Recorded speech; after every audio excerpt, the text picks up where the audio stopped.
Now, I have never been a big proponent of soap operas. However, the thing I do know about them is they have this ongoing storyline, and it hooks people for years and years. I remember I served in a church once. A woman stood up in prayer meeting time and said, "Pray for so-and-so.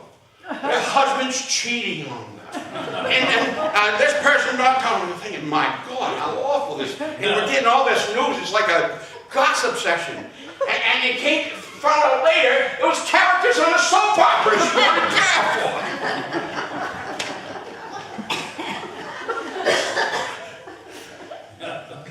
Oh, these years of preaching and working with people in churches, my God. The guiding light is going off the air in favor of reality shows. Now, I'm not going to get on this much this morning. I just want to point out that I was seeing somewhere, and the TV was on, and I saw a reality show where everybody was wearing plastic, and they were having a major food fight. And I'm thinking, that's what Guiding Light lost out to? I mean, I thought Guiding Light was a little iffy, but my God, they seem totally sane compared to that stuff. My point is, the idea of the soap opera is the nature and a hunger for story. And so, as a story, as a culture that needs story, to look at our lives through literature, through various things, and Bible stories.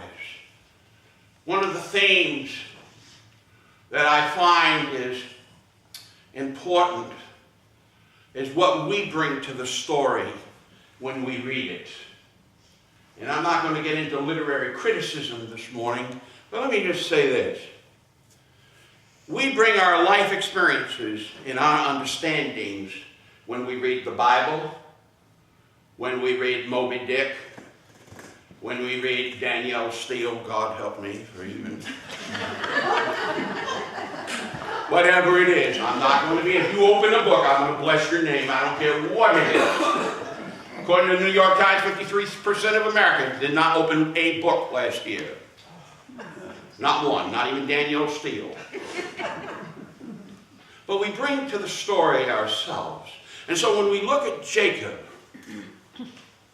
and we see this unsavory character, I look at the attitudes that can develop. And I'm thinking in this story, what's Esau's attitude? So in the conflict in this immediate chapter is that he has sent gifts to his brother, hoping to at least not get killed.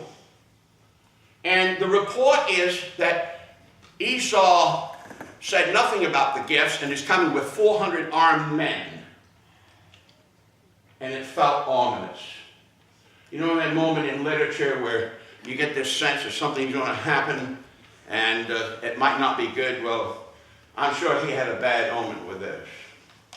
In fact, it was so bad that that night he had a dream. And the dream was that heavens opened, and there was this ladder that came down, and he saw angels going up and down the ladder, and he began to wrestle with a man, and he wrestled all night. Carl Jung, the psychiatrist, wrote a whole book about wrestling with God.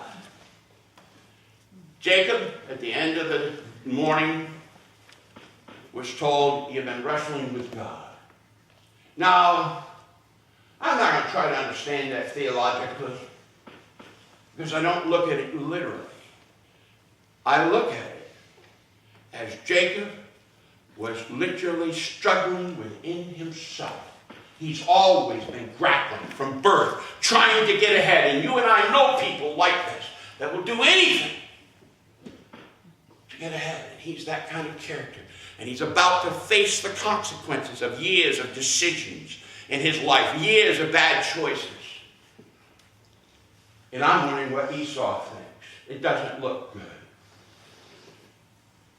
Brockbank and McGill, who were educators in England, said, how we view students is how we teach them. informs our teaching. And how we view people, I think, also informs how we treat them. Now, I don't know about you, but it takes a lot of grace to be kind to people who I think are unkind. And I can just imagine the emotion, this long-standing, from the moment of birth, sibling rivalry going on. One of the things I notice in teaching veteran teachers is that they've been there so long that, unfortunately, if they are bitter, they will look at a student and say, I taught your grandmother, I taught your mother, I taught you. They didn't amount to much and you won't either. You would be amazed. You say in public education, it may not be that explicit, although I have known of occasions where it was very close, where we let family history influence how we view the next generation. There's a great story that Rabbi Friedman tells in his book, Friedman's Fables, about the power of belief. A man came home one night and announced to everyone that he was dead. Walked through the door, said to his family, I'm dead, I just want you to know.